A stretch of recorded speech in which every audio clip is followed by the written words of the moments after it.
So guys, welcome to our channel once again. In today's video on our JAMB Chemistry exam revision series, we have here 5 questions to answer on the topic chemical combination. So guys, this video will be all about Gay Lussac's law of combining volumes. So ensure to stay till the end of this video guys, and then if you feel you want to answer any question here before we provide the answer, guys, you already know what to do at any point. You can always pause this video and try out the answer to the question even before we provide the answer thereafter. So guys, let's start with the first question we have here, and that's question number 1. It says Gay Lussac's law describes the combining A, pressure of gases that react together, B, temperature of gases that react together, C, volume of gases that react together, D, volume and temperature of gases that react together. So guys, the answer to this question is option C, and that's volume of gases that react together.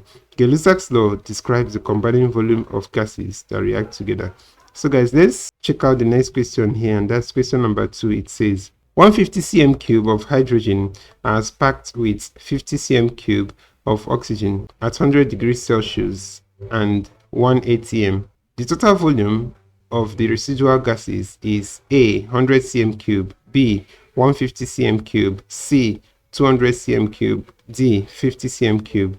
So guys, here we're going to zoom into our workspace here and solve this together. So guys, first of all, like you already know, the first thing we are going to do here is to write the equation of the reaction. So we have 2 of these, that's 2 molecules of hydrogen packed with 1 molecule of oxygen here to yield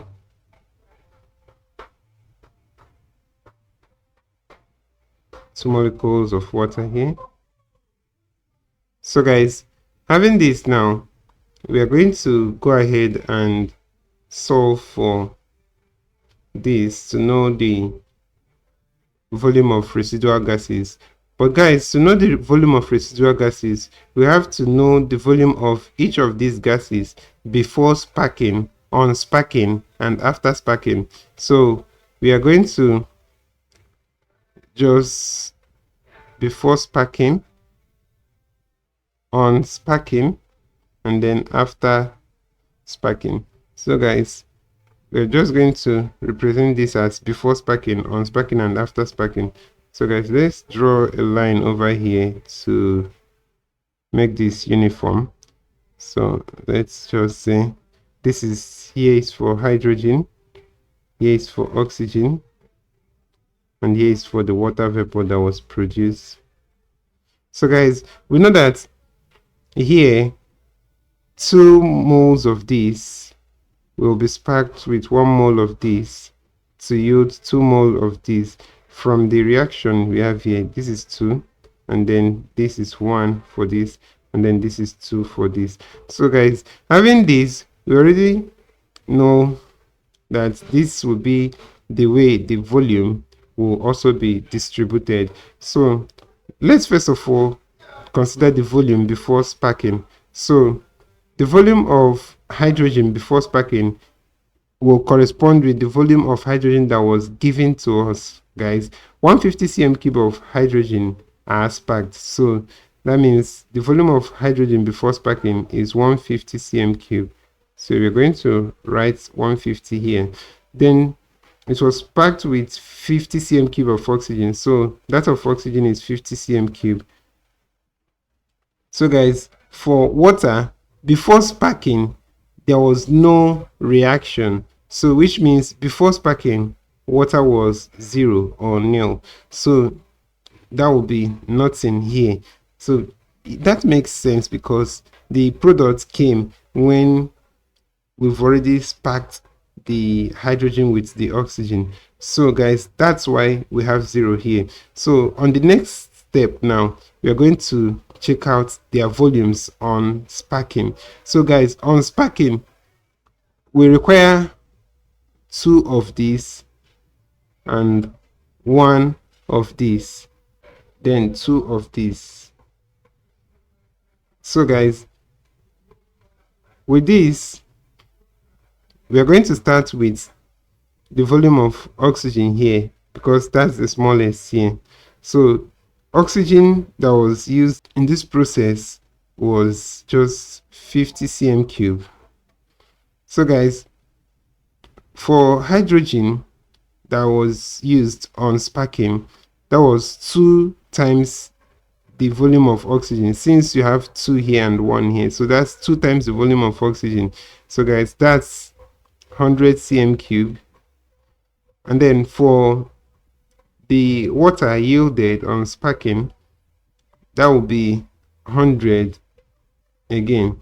So the water produced on sparking is 100 as well. So here, after sparking, what's the volume remaining after sparking? So guys, for us to find the volume after sparking, we are just going to take the difference between the volumes before sparking and the volumes on sparking. So the difference between 150 and 100 is 50, guys. So the difference between 50 and 50 is 0, and then the difference between 0 and 100 here is 100. So guys, that's it here. So since we have 0 oxygen after sparking, and then 50 of the hydrogen gas after sparking, and 100 of the water gas, that's water vapor, after sparking. So guys, the volumes of the residual gases will be this 50 cm cube of hydrogen plus the 100 cm cube of the water vapor. So guys, we're going to add this together, and then that's the residual gas.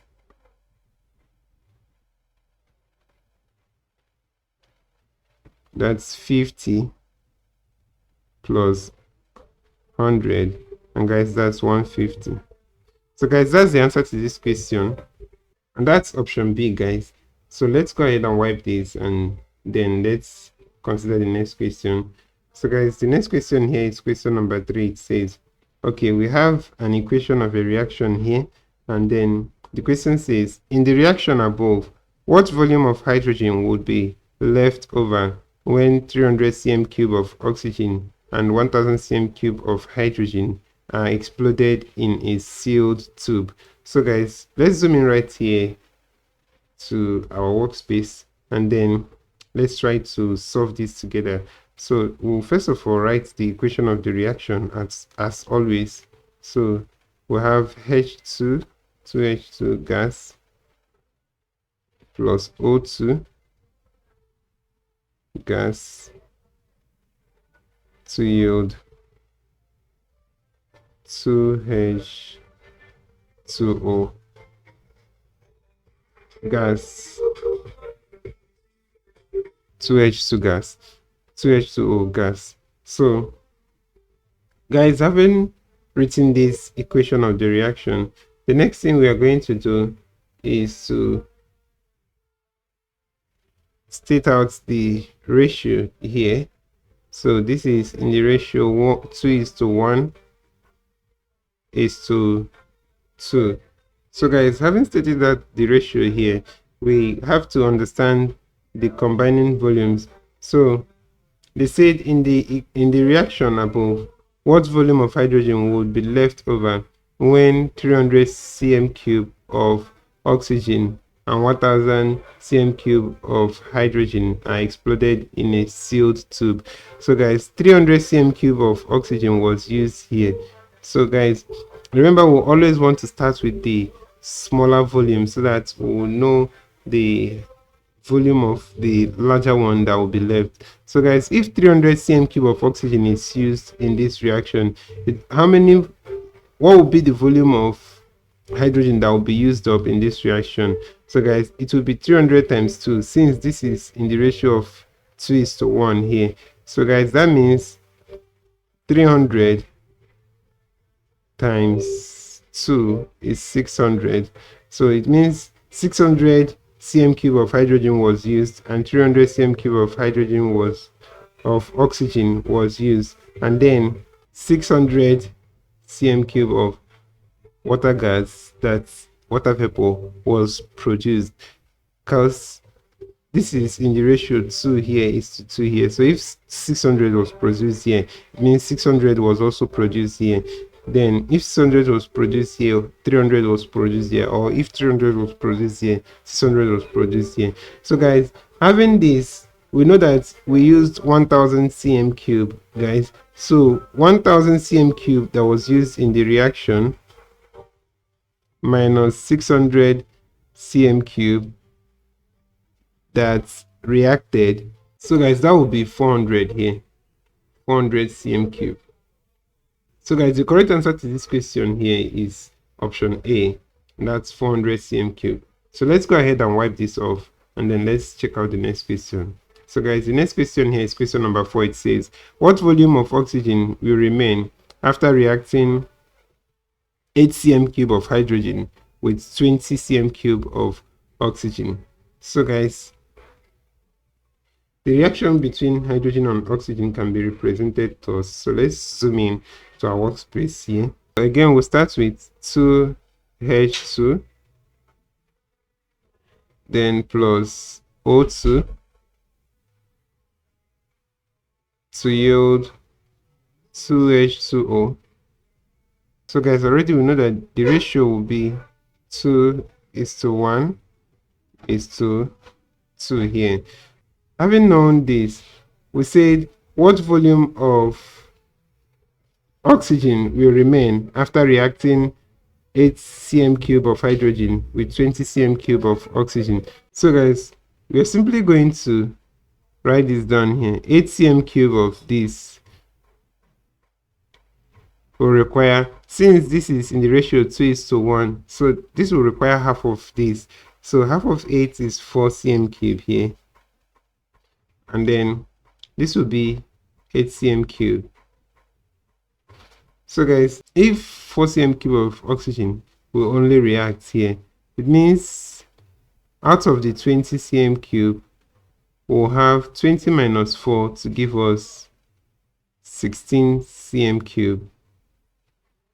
So guys, the volume of oxygen that will remain in this reaction will be 16 cm cube of oxygen. So guys, that's option D here. So let's wipe this off, and then let's consider the next question, guys. And that's question number 5. So guys, the next question here says, according to Gay Lussac's law, if the temperature of a gas is halved while keeping the volume and amount constant, what happens to the pressure? A, it remains the same. B, it quadruples. C, it doubles. D, it halves. So guys, the answer to this question is option D, and that's it halves. According to Gay Lussac's law, the pressure of a gas is directly proportional to the absolute temperature, provided the volume remains constant. So guys, if the temperature of a gas is halved while keeping the volume and amount constant, the pressure will also be halved. So guys, that's the answer to this question. That's option D here. So this is where we'll end the video, guys, for today. If you enjoyed this lesson, please give it a thumbs up. Don't forget to subscribe to this channel if you're not a subscriber. Also, if you have any specific question regarding this video, you can drop your question on the comment section below, and we'll ensure to give you a response. We also want to encourage you to join our YouTube channel community, as it will be of great help to you in your preparation for your JAMB exam. So guys, we have a lot of information for you in this YouTube channel community on JAMB updates and a lot of other information that will help you as you prepare for your JAMB. So we really want to encourage you guys to join this channel, and it will be of great help to you.